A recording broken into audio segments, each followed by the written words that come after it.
Hi everyone, it is time for my June favorites. And I'm filming this a tad bit early. I'm also uploading it a tad bit early in comparison to other months because I can, and I don't think it's going to change in the next 5 days or so.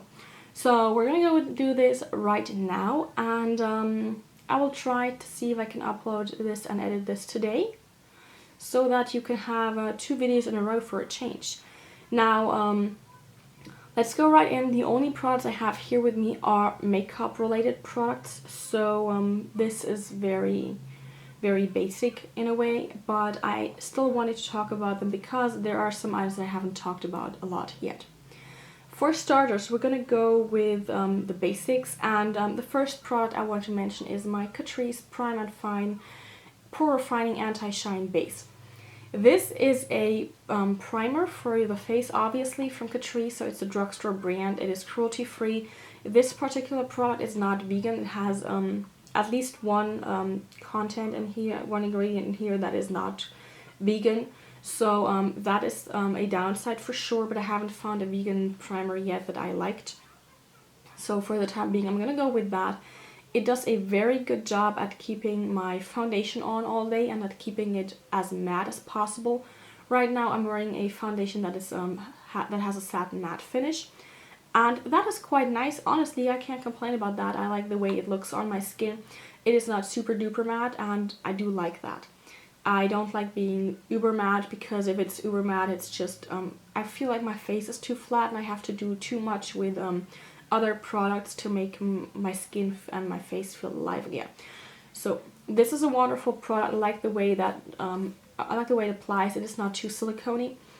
Also, I'm pretty sure it does have silicone in here. Off the top of my head, I can't find it. Off the top of my head, I can't even find any silicone, but I'm pretty sure there's at least one type of silicone in here. So I do like this a lot. It's not as silicone-y as the Bare Minerals Primetime Foundation Primer, for example. And I do like this a lot. I have almost used this one up. I'm down to here, give or take. And I have a backup of this waiting for me as soon as this one is done, because I didn't want to play around with too many different primers. I was looking at the drugstore mostly because I don't think spending a lot of money on a primer if you haven't tried it yet and if you don't have a sample is that smart. And with a drugstore product, you don't spend as much money, and this was like €5. So it was very affordable. So from there on, we're gonna go on with another face product, and this is my Catrice Prime and Fine Mattifying Powder Waterproof in the shade Transparent. So for one, it does have a big mirror up here, and then we have the product. Now this is a little bit skin toned, like it is not white, which I do appreciate a lot. And when I put my finger in it, it does come off as a very white product, but you can blend it in and then there's not a lot left of the white, stark white color. I like this a lot because it does mattify my skin for quite a while. Now, I never can go without any additional work during the day because my skin is just very oily in the T-zone. But this makes it possible for me to just do it later in the day. So in the afternoon I have to go in. So with this product I can actually wait until the afternoon, until I have to do something to my face, and I like that a lot. I'm not sure about the waterproof part. Of course, I have not really soaked my face in water on purpose. It has been raining and I did not see anything clump together and be all patchy and the likes. So for the time being, I'm going to say yes, this is quite nice. What I do appreciate about it really, however, is the mattifying effect of this. It is not a flat matte.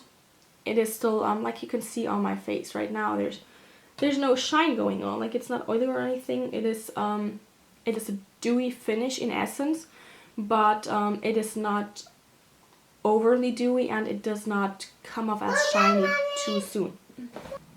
So for me, this right now is an absolute staple, and I do think I will actually buy a backup once this is gone. But this has lasted me for quite a while now. So I started using this as soon as my other powder was used up, which was at least a month ago, if not 2, and I mean, there's a dip going, but that's not a lot. So maybe you can see it that way.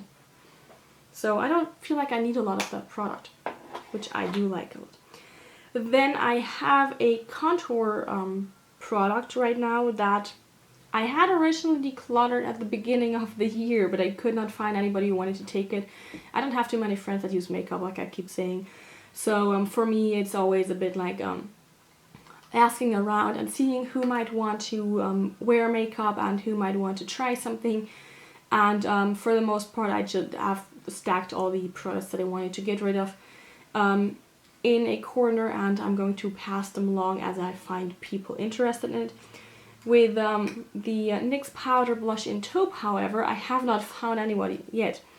And that surprised me because I know people were upset when the this type of blush was no longer sold, and they changed not only the packaging but also the color of this. And I think the new color might be even more suitable for me. But this one here, now that I have a brush that I can use this with that works perfectly, is a wonderful contour shade. I'm not sure if you can see this. I have this right here, or right here. On camera it looks like it's darker than it is in real life. But thanks to Mary from Reviews Diary, who sent me this brush among others. It's the Ulta blush brush. I can actually use this one as my contour shade without it looking like I have dirt on my face. Like when I look in the mirror right here, it is very subtle, it's a bit carved out, but it's not too heavy. And this is wonderful. Now that I've tried this with this brush here, this is wonderful. The other brushes I tried, they were just either picking up too much product or they were not... So the combination is just perfect for me because I can use this even on my nose a little bit now. The blush brush from Ulta does not pick up too much product, and it also does blend out quite nicely, unlike all my other products. I don't like that. And then I have discovered, or rediscovered actually, a new product, and that is my Anastasia Beverly Hills Dip Brow Pomade. Mine is in the shade Blonde, and I have this on today. Of course, this is what it looks like. It is a bit of a taupey shade, and this is wonderful. I can't really use tinted brow gels because my brows have gaps on them, so I have to fill them in appropriately, and I have to make sure that I fill in the gaps because it looks very, very odd if I don't do that. So I do like the way this applies. The surprising thing is I've had this open for roughly a year, if not longer. Actually, I don't remember when I got this exactly. So I'm surprised it hasn't dried out yet, and it is still very creamy, and it works just like a charm. I don't take as long as I used to applying this now, so it is also perfect for the mornings when I'm in a hurry. I simply use an angled brush. This one is a tad bit dirty because I just did my makeup. This is the Zoeva 322 brow line brush, and this works wonderfully for my eyebrows with the Dip Brow Pomade. So I do love this a lot, and I think there's a ton of product in here, so I don't feel bad about the money I had to spend on that. I think it was like 18 bucks, give or take. So yeah. And the last product that I absolutely love this month is the Burt's Bees Rejuvenating Lip Balm with Acai Berry. This is just a simple lip balm, of course, but for one, I like the scent of it. It is a bit of a it's a bit of a sweeter scent, but also a tad bit fruity, and I do like this a lot. I think it does moisturize my lips very well, especially when it's very hot outside. So I do like this, and my plan is to just use this one up. It looks a bit craggly already on the sides where the plastic starts coming off, but I do like this a lot, and I can't wait to continue using this. So the last product is one that I do not like as much, and that is the Wet n Wild Cover All Cream Foundation. Mine is in the shade Fair.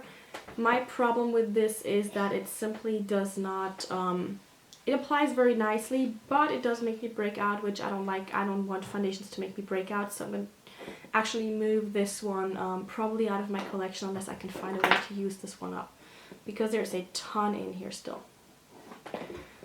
So, that being said, I'm going to take care of the cutie patootie blonde-haired boy here, and he said he wants food, and he's playing around with my eyelash curlers, which is never a good idea. So, yeah, I hope you enjoyed this video. I will see you guys soon, because like I said, I want to edit this as soon as possible, and then on Monday I should have my makeup basket up for you as well. So, I hope you will have a great day, and I will see you guys soon. Bye!